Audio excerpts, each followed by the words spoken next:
안녕하십니까? 미주교회 안식일학교 교과 연구에 오신 모든 분들을 주 예수 그리스도의 이름으로 환영합니다.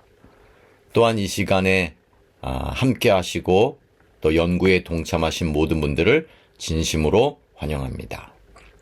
여러분 개인과 여러분의 가정 그리고 교회와 하시는 일 위에 하나님의 특별하신 은혜와 축복이 함께 하시기를 기도드립니다. 이제 잠시 머리 숙여 기도함으로 오늘 교과 공부를 시작하도록 하겠습니다. 하늘에 살아계신 아버지 하나님, 오늘도 우리에게 생명을 주시고 우리를 이 땅에서 살게 하신 은혜를 감사합니다. 하나님, 오늘도 우리를 부르신 것 감사합니다. 이제 하나님의 말씀을 펴고 그 말씀을 읽고 그 말씀을 연구하고 함께 묵상하려고 합니다. 우리에게 성령을 보내셔서 우리의 마음을 깨끗하게 준비시켜 주시고 그 말씀에 하나님의 말씀, 그 마음에 하나님의 말씀을 담도록 허락해 주시옵소서. 예수님의 이름으로 기도드립니다. 아멘.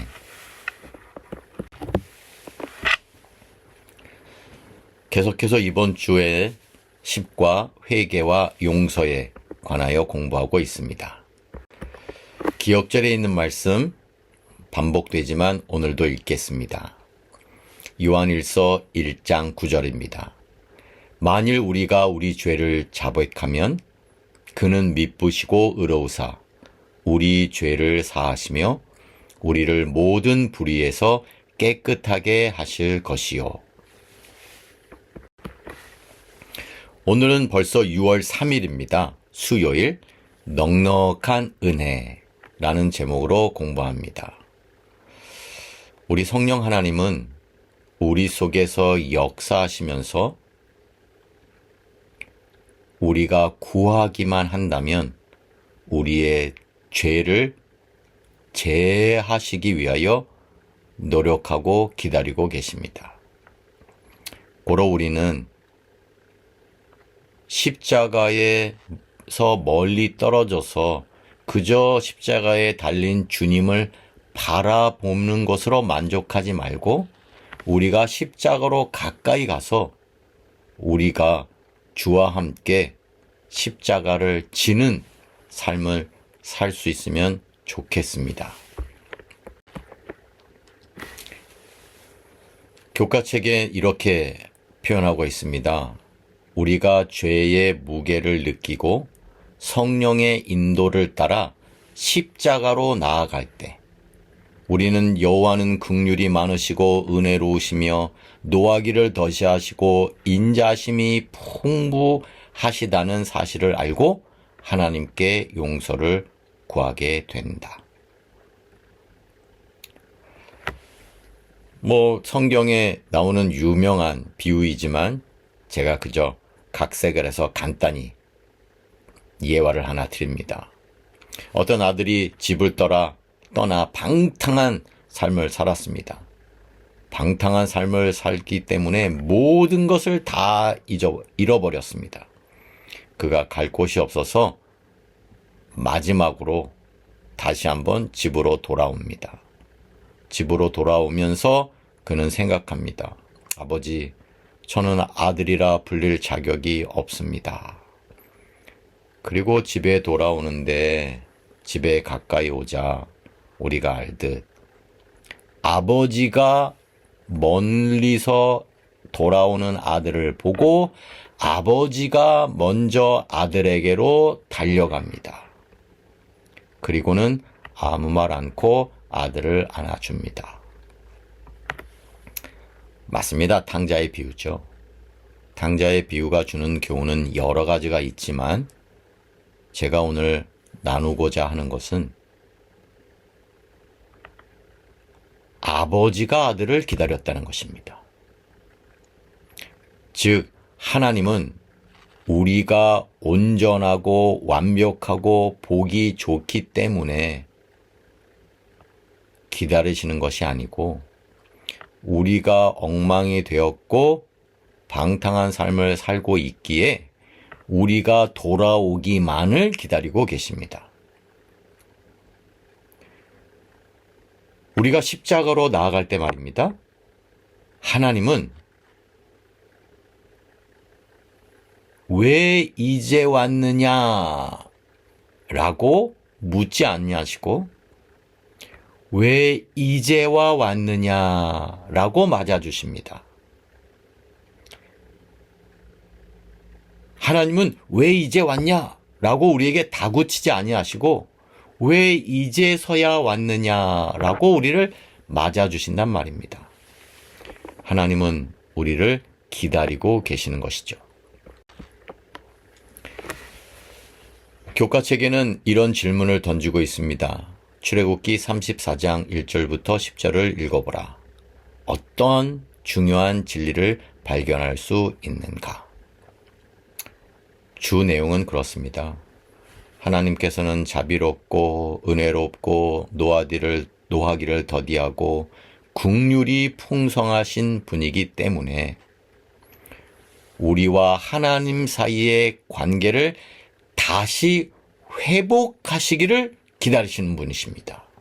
그리고 그 회복을 만들기 위하여 하나님은 예수 그리스도를 이 땅에 보내셨고 그 예수님은 그 회복을 위하여 하늘과 땅을 연결하기 위하여 하나님과 우리를 연결하기 위하여 십자가에서 죽으셨습니다.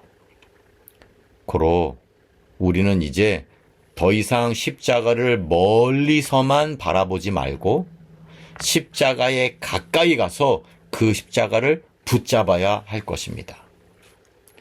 여러분, 한 마을에 큰 불이 났습니다. 사람들은 그 불을 보면서 멀찍이서 말합니다. 어머나, 불이 났네. 어이구, 정말 불이 크네. 어머나, 어떡하지? 저 집이 다 타네.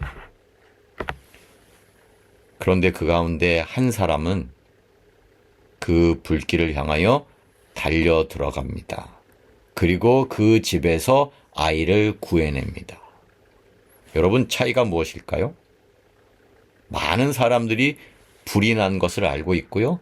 많은 사람들이 그 불이 정말 크다는 것도 알고 있고요. 많은 사람들이 그 집이 불타고 있다는 것도 알고 있습니다. 그러나 한 사람은 그 불길 속 그 집으로 들어갔습니다. 십자가도 마찬가지입니다. 많은 사람들이 십자가를 구경하면서 감동을 받습니다. 십자가를 생각하면서 감명을 받습니다. 그러나 오늘 우리는 그 십자가를 붙잡아야 합니다. 왜냐하면 그 십자가가 생명이기 때문입니다. 십자가는 감탄하는 대상이 아니라 의지하는 능력입니다. 멀리서 보는 십자가는 감동을 주지만 여러분 기억하시기 바랍니다. 가까이 가서 붙잡는 십자가는 우리에게 생명을 줄 것입니다. 십자가를 바라보는 사람은 눈물이 나고 십자가를 붙잡는 사람은 인생이 바뀐다. 사실 우리는 너무 오랫동안 십자가를 구경만 했습니다.